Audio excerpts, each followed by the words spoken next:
Ipapakita ko sa inyo ang kaibahan ng mga motor noon at saka ngayon, kung bakit hindi nagtatagal yung makina kahit bago.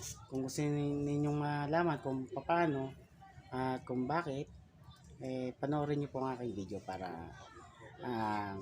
malaman niyo yung ating sinasabi.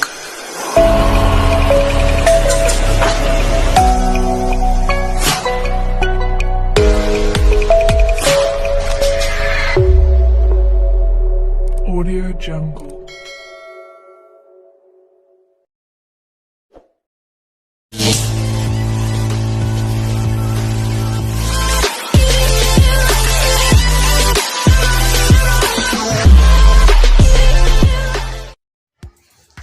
Pagpalang araw mga kamahalam, ipapakita ko sa inyo ang kaibahan ng mga mga motor noon at saka ngayon.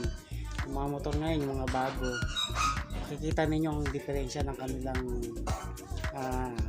loob, yung mga nakalagay sa kanya kung bakit hindi nagtatagal yung makina kahit bago. Kaya kung gusto ninyong malaman kung paano at kung bakit, panoorin niyo po ang aking video para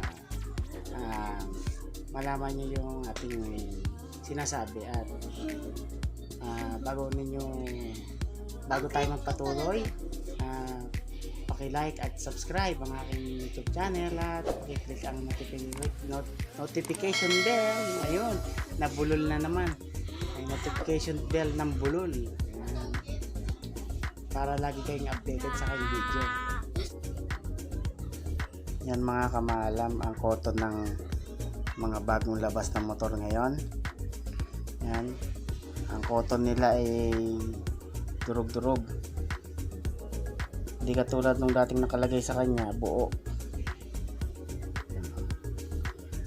Yan, yung dating mga washing motor ay pag tinanggal mo ang koton nya, natatanggal ang buo. Ganon din sa mga motor ng electric pan ngayon. Yan ang kaibahan ng mga mumurahing motor.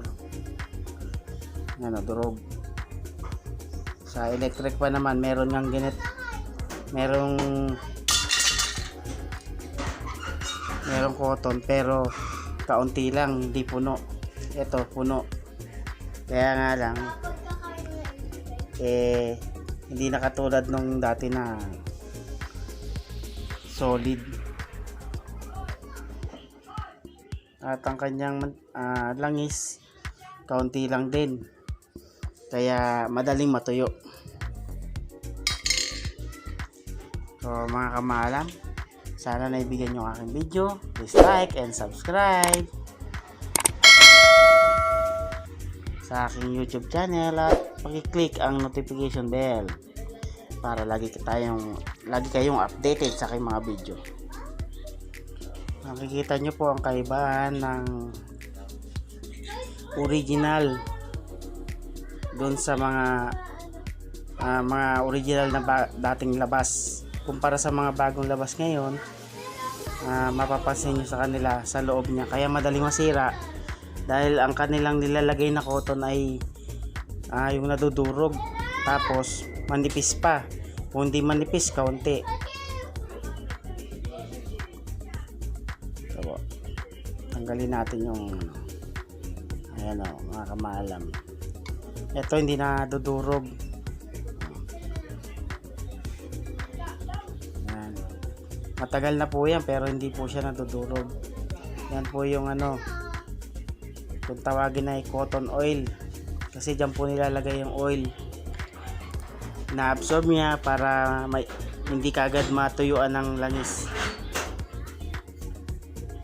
Hindi katulad sa mga bago ngayon, kakaunti ang nakalagay na cotton oil, nadudurog pa. Kaya pag tinanggal ninyo yung kanyang bushing, yung cotton nya tumasama, nadudurog. Katulad nito, sumama yung cotton nya pero hindi siya nadurog. Pero yung mga bagong labas ngayon, nadudurog, kakahiwa-hiwalay. Pag binalik mo, hindi na maibabalik ng perpekto.